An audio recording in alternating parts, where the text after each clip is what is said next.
বিয়ানীবাজারের পল্লীতে তাইয়বা বেগম চৌধুরী নামের 14 বছর বয়সী এক স্কুল ছাত্রীর লাশ উদ্ধার করেছে থানা পুলিশ।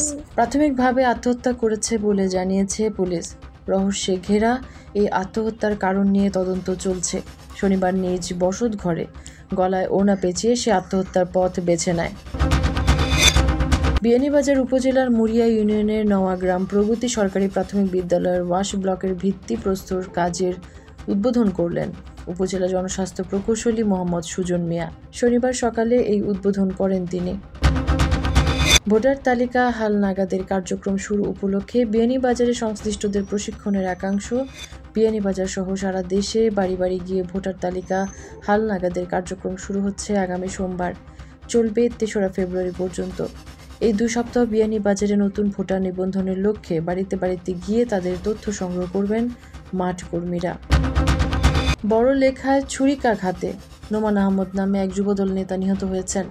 শনিবার সন্ধ্যা 7:30টার দিকে উপজেলার বাড্ডা বাজারে এই ঘটনা ঘটে।